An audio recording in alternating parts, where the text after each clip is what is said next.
आज का टॉपिक है नाउन। इजी टॉपिक है। पहले इसे बताइए, एयर। एयर कैसी नाउन है? इसे तो हम काउंट करते हैं जब बलून में भरते हैं, तो क्या ये काउंटेबल नाउन है या फिर अनकाउंटेबल नाउन है या फिर अब्स्ट्रैक्ट नाउन है? सनलाइट। सनलाइट कैसी नाउन है? इकोनॉमिक्स। इकोनॉमिक्स में यहाँ पर हम इज लगाएंगे कि आर लगाएंगे? मनी। मनी को तो हम काउंट कर लेते हैं, लेकिन ये अनकाउंटेबल क्यों है? ईगो। ईगो हमारा अब्स्ट्रैक्ट नाउन है, तो फिर हम्बल को अब्स्ट्रैक्ट नाउन क्यों नहीं कहा जाता? All naming words are called noun. तो फिर ये क्या है? Proper noun, common noun, material noun, abstract noun, countable noun, uncountable noun, collective noun. There are 6 types of noun. ये हमारे मेन टाइप्स होते हैं नाउन के, लेकिन जो मॉडर्न इंग्लिश है वहाँ पर हम जीरंड को या इनफाइनाइट को, इसे भी हम नाउन में रखते हैं। कंपाउंड नाउन होते हैं, सिंगुलर प्लूरल को भी हम नाउन में रखते हैं।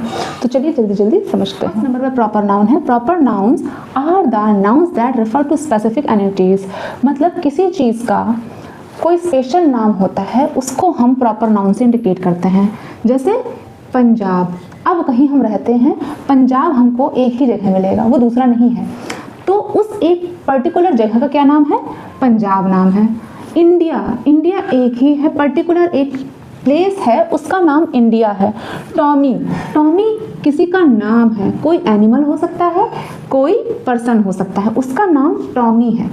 माइक्रोसॉफ्ट, ये क्या है? ये एक कंपनी है, उस कंपनी का नाम, उस पर्टिकुलर कंपनी का नाम क्या है? माइक्रोसॉफ्ट है। मतलब प्रॉपर नाउन वो होते हैं जिसे हम हिंदी में व्यक्तिवाचक संज्ञा कहते हैं। जैसे पंजाब एक सिटी का नाम है, इंडिया एक जगह, एक कंट्री का नाम है, टॉमी ये किसी एनिमल या फिर किसी पर्सन का नाम हो सकता है, माइक्रोसॉफ्ट ये किसी कंपनी का नाम है। जैसे टीवी आती है, एलजी की आती है, कूलर आता है, उसके अलग अलग नेम होते हैं। हम किसी अलग अलग कंपनी के हम फ्रिज खरीदते हैं, अलग अलग कंपनी के हम लोग उषा कंपनी का जैसे फ़ैन खरीदा जाता है, एलजी कंपनी की फ्रिज आती है, एलजी कंपनी की वॉशिंग मशीन आती है। इसी तरीके से सब अलग अलग ब्रांड के अलग अलग नाम होते हैं। तो उस पर्टिकुलर नाम को, जैसे आप किसी का नाम है रवि, किसी का नाम है किशन, किसी का नाम है राम, किसी का नाम है मोहन, तो इस तरह से जो पर्टिकुलर नेम होते हैं किसी के, उसको हम प्रॉपर नाउन कहते हैं। अब ये बात आई कॉमन नाउन की। कॉमन नाउन क्या होते हैं? Common nouns are the nouns that refer to general entities. मतलब ये इसमें हम पता नहीं कर सकते, ये जनरल नाम होते हैं। कंट्री। कंट्री मीन्स देश। अब यहाँ पे हमें स्पेशल नाम नहीं समझ में आ रहा है।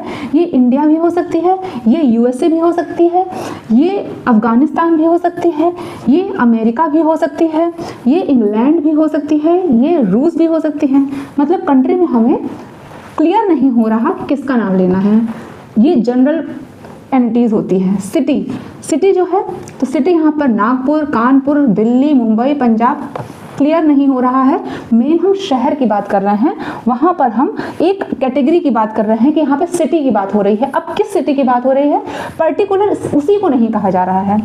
एनिमल। अब एनिमल आप कौन सा एनिमल है? डॉग है, लायन है, काऊ है, कैट है, नहीं पता चल रहा, बस एनिमल कैटेगरी की बात हो रही है, तो ये कॉमन नाउन में आता है। बिल्डिंग।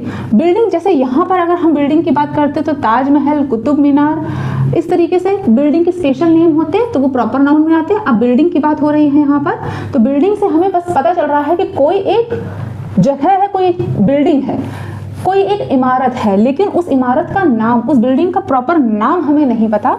तो ये एक जनरल बात के लिए हम कॉमन नाउन का यूज़ करते हैं। इंस्टीट्यूट। अब आपको इंस्टीट्यूट तो पता है, अगर आप किसी से बात करनी कि मुझे पढ़ने जाना है, लेकिन कहाँ? इंस्टीट्यूट उसने बोल दिया, इससे आपको क्लियर नहीं होगा कि उस इंस्टीट्यूट, जब तक उस इंस्टीट्यूट का नाम नहीं बताया जाएगा, प्रॉपर नेम का यूज़ नहीं होगा, तब तक आप क्लियर नहीं कर सकते। ये जनरल सी बात हो रही है कि पढ़ाया कहाँ जाएगा? इंस्टीट्यूट में। मतलब एक कॉमन नाउन वो होते हैं जो जनरल चीज़ों के बारे में बताते हैं। जैसे मॉन्यूमेंट। मॉन्यूमेंट का मतलब होता है कि यहाँ पर आपको इमारतों के बारे में तो बताया जा रहा है, ऐतिहासिक इमारतों के बारे में बताया जा रहा है, लेकिन कौन सी यहाँ पर कौन सी बिल्डिंग है, कौन सी ऐतिहासिक इमारत है जिसके बारे में बताया जा रहा है, आपको क्लियर नहीं हो रहा। जैसे यहाँ पर अगर लिखा होता ताजमहल या फिर यहाँ पर लिखा होता कुतुब मीनार, तो आपको क्लियर होता कि इसके बारे में बताया जा रहा है, लेकिन यहाँ पर इस मॉन्यूमेंट में आपको क्लियर नहीं हो रहा कि किसके बारे में बताया जा रहा है। ये जनरल सी बात हो रही है कि मॉन्यूमेंट के बारे में बात कर रहे हैं। किसी एक ऐतिहासिक इमारत के बारे में बात कर रहे हैं, तो ये होते हैं कॉमन नाउन और ये होते हैं प्रॉपर नाउन। देखिए फ्रेंड्स, थर्ड है material noun. It refers to materials और substance from which the things are made. Material noun मतलब पदार्थवाचक संज्ञा, हिंदी में बोलते हैं। अब ये देखिए क्या है, इसका मतलब होता है जब दो चीज़ें किसी चीज़ से बनी होती हैं, या तो हमें गॉड ने वो चीज़ें दी हुई हैं या फिर हमने उसको बनाया हो। ठीक, अब जैसे कॉटन जो होता है वो कॉटन फ्लावर से हमको कॉटन मिलता है, मतलब गॉड ने हमको दिया हुआ है और इससे हम क्या बनाते हैं, क्लोथ्स बनाते हैं। तो ये क्या है, मटेरियल नाउन है। सॉल्ट देखिए समुद्र से निकलता है, तो ये क्या है, ये मटेरियल नाउन है। अब सनलाइट देखिए, सनलाइट को हम फील कर सकते हैं, तो ये अब्स्ट्रैक्ट नाउन भी है और ये मटेरियल नाउन भी है, क्योंकि यहाँ पर ये हमें गॉड ने दी है। ठीक, मिल्क हमें काऊ से मिलता है, इसमें हम बहुत सारे रिएक्शन करके कर्ड बना सकते हैं, तो ये क्या है, मटेरियल नाउन है। ब्रिक्स ये हमने बनाए हैं, ये मटेरियल नाउन है। गोल्ड, अब देखिए गोल्ड क्या है, ये मटेरियल नाउन भी है और कॉमन नाउन भी है।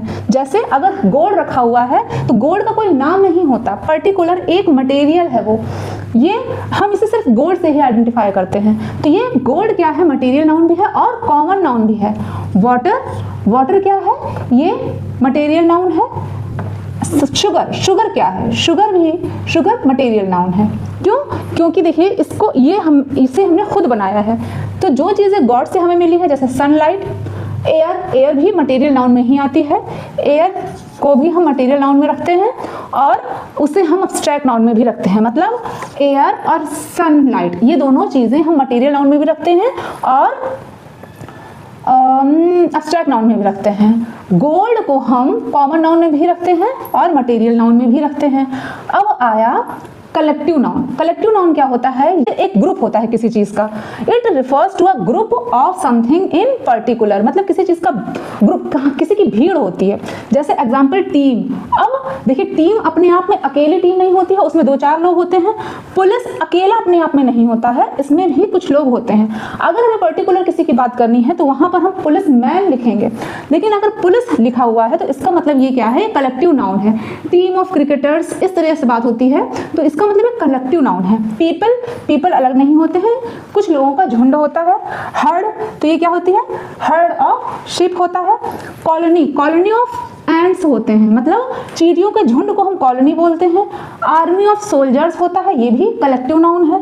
कंट्री अकेली नहीं होती, स्टेट्स का ग्रुप होता है, तो इसलिए कंट्री को भी हम किस में रखते हैं, कलेक्टिव नाउन में रखते हैं। इसी तरीके से स्टेट जो होते हैं वो छोटे छोटे डिस्ट्रिक्ट्स का ग्रुप होता है, तो उसको भी हम, स्टेट को भी हम किस में रखते हैं, स्टेट को भी हम कलेक्टिव नाउन में रखते हैं। अब कुछ आगे देखिए फ्रेंड्स, कुछ कलेक्टिव नाउन होते हैं जहाँ पर इज और आर अलग अलग यूज होता है। पीपल भी लोगों का कलेक्शन होता है, लेकिन हम यहाँ पर आर का यूज करते हैं। कंट्री स्टेट का कलेक्शन होता है। क्राउड भी लोगों का कलेक्शन होता है। हर्ड, फ्लीट, ये सब क्या है, लोगों के ग्रुप होते हैं, लेकिन वहाँ पर हम इज का यूज करते हैं। पुलिस मैन के साथ हम इज लगाते हैं, लेकिन पुलिस के साथ हम आर लगाते हैं। जूरी, अगर जूरी या फिर टीम डिवाइड होने की बात हो रही हो, जैसे जूरी और टीम आर डिवाइडेड, तब वहां पर हम आर लगाएंगे। लेकिन अगर लिखा हो the jury is giving its verdict, तब वहां पर हम इज लगाएंगे। मतलब कभी डिसीजन देने की बात होगी या फिर खेलने की बात होगी, the Indian team is playing, तब वहां पर हम इज लगाएंगे, नहीं तो हम आर लगाएंगे। अब देखिए abstract noun, a noun that you can not see, hear और टच, जिन्हें हम देखते नहीं हैं, सुन नहीं सकते या फिर टच नहीं कर सकते, उन्हें अब्स्ट्रैक्ट नाउन कहते हैं। जैसे हैप्पीनेस हम फील करते हैं, ईगो को हम फील करते हैं, सैडनेस को हम फील करते हैं, काइंडनेस को हम फील करते हैं। सैडनेस सैड एडजेक्टिव से बना है, हैप्पीनेस हैप्पी एडजेक्टिव से बना है, काइंडनेस काइंड एडजेक्टिव से बना है, लेकिन ईगो क्या है, ये एक अब्स्ट्रैक्ट नाउन है। इसी तरीके से सनलाइट को हम फील करते हैं गर्मी से और ठंड से, उसको हम अब्स्ट्रैक्ट नाउन बोलते हैं। एयर को भी हम फील करते हैं, इसलिए हम एयर को भी अब्स्ट्रैक्ट नाउन में रखते हैं। काउंटेबल और अनकाउंटेबल नाउन्स। अब यहाँ पर देखिए फ्रेंड्स, यहाँ पर कॉफ़ी, मनी, वाटर, ये अनकाउंटेबल नाउन है। वाटर हम मटेरियल नाउन में भी पढ़ चुके हैं, जो गॉड ने दिए हैं वो मटेरियल नाउन भी हो सकती है, और क्योंकि उसे हम काउंट नहीं कर सकते इसलिए उसे हम अनकाउंटेबल में भी रखते हैं। जैसे मिल्क, वो भी हमारा अनकाउंटेबल में आता है। मनी, अगर वो 10 rupees note, 100 rupees note, 500 rupees note है तब उसे हम काउंटेबल में रखेंगे, नहीं तो मनी किस में आएगा, वो अनकाउंटेबल में आएगा। बाइक हो गई, इसे हम काउंट कर सकते हैं, 1 bike, 2 bike, several bikes. Pen, pen भी काउंट कर सकते हैं, 1 2 3 4 5 पेन या फिर सेवरल पेन्स। अब स्टार्स, स्टार्स जबकि हम काउंट नहीं कर सकते, लेकिन क्योंकि हमने इससे हम इससे गणनाएं करते हैं, हम इससे मैथमेटिक्स में इसका यूज़ करते हैं, इसलिए इसे हम काउंटेबल नाउन में रखते हैं। अब कंपाउंड क्या होते हैं? कंपाउंड नाउन देखिए, जब 2 वर्ड से मिलकर एक नाउन बनती है तो उसे हम कंपाउंड नाउन बोलते हैं। जैसे output, tooth plus brush, tooth brush. Mother in law, father in law, ये क्या है? ये हमारे कंपाउंड नाउन है।